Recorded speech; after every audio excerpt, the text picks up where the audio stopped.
Have you ever stopped to consider how many people didn't screw up for you to be sitting here tonight? You know, your ancestors, how many times there were opportunities for, the saber-toothed tiger to strike back, or the hunt to fail, or the fever to sweep through, or the breast to go dry, or how many times were there opportunities that somebody had their eye on the ball, somebody paid attention. You are the inheritor of that process. There's a lot of talk in the New Age, Schmage, about the Tao of the ancestors, or Tao. Well, what does the Tao of the ancestors mean, except that you are the rearranged genetic component of your particular genetic stream, and your grandfather, your great-uncle, your grandmother, your great-aunt had ways of doing things. Pitting peaches, planting beans, trimming flank steak. That's the Tao of the ancestors, that there's a way to do things. And that when you do things that way, that is the appropriate way for you to do it. And you can tell it's the appropriate way because there is very little energy loss. That's what the Tao is. It is appropriate activity. And from a psychedelic point of view, when we analyze the state of the world, what we see is not that there are many problems, sexism, racism, air pollution, monotheism, you name it. Not that there are many problems, but that there's really just one problem.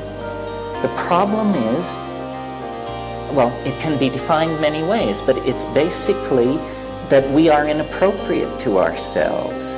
We are ill with ego. We have a narcissism that we cannot put down. The thing that I've learned in studying history and living life is that the thing that makes you happy eventually makes you unhappy. Everything flows. Nothing lasts. I mean, this is a hard truth to come to grips with, psychedelic or otherwise. Nothing lasts. Nothing lasts. Not even yourself. And I think that monotheism is appealing philosophically, has a certain economy. One God, that wraps it up nicely.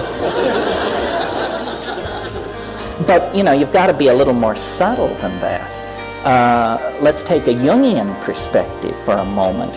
Our gods are the images that we collectively empower ourselves to emulate. And if our God is omnipotent, omniscient, never wrong, always right, utterly unforgiving, this is a jerk. Who needs this?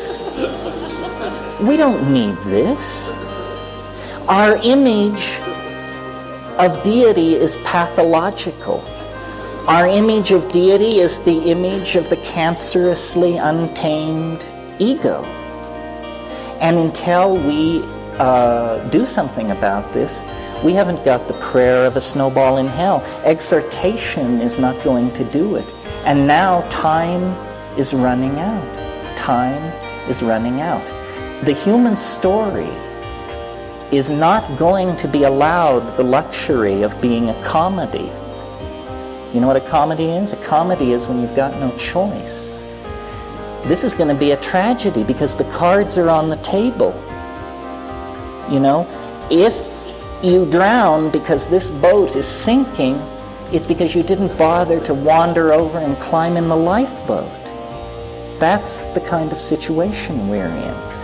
History is an absolute nightmare, and it can only be redeemed by us. This is this thing about the Tao of the ancestors. Did all these people get freezed to death and stomped on by mastodons and eaten by saber-toothed tigers and ravaged by disease so you can blow it? You with your Mercedes and your 48-foot television set? It can't be. that lame, you know? So then how does one, what is to be done, right? The Tolstoyan question. You must establish a level of authenticity in yourself vis-a-vis reality, and then you become a walking social catalyst, regulator, meme generator, whatever you want to put it. It's authentic understanding without ideology.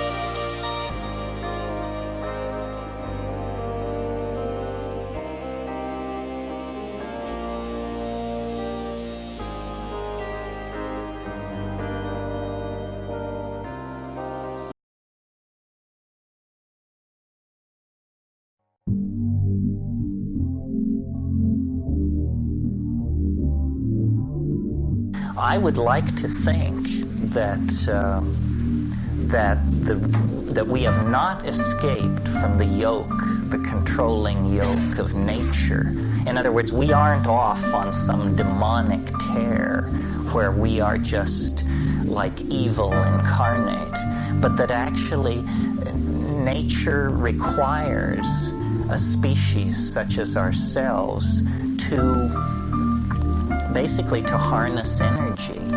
We are on a higher level doing what the mitochondria did in the abiotic oceans of the earth 1 billion years ago. We're energy storage and release mechanisms sanctioned by nature for some purpose, which will be visible somewhere downstream in the flow of time, but which is opaque to us. For us, history seems a kind of a nightmare, but it must, I think, have a happy ending, or it would never have been allowed to happen in the first place. I just don't think that a monkey species had the wherewithal to evade the mechanisms of control and constraint that guide and direct everything on the planet. There is a purpose to history, and I don't want to go into it tonight, but as many of you know, I've spent a lot of time thinking about this, trying to figure out something good about the human race, something that can be said of us that will redeem the sins that we have visited upon the planet. And it isn't easy, but some of our best people are working on it. You know what I mean?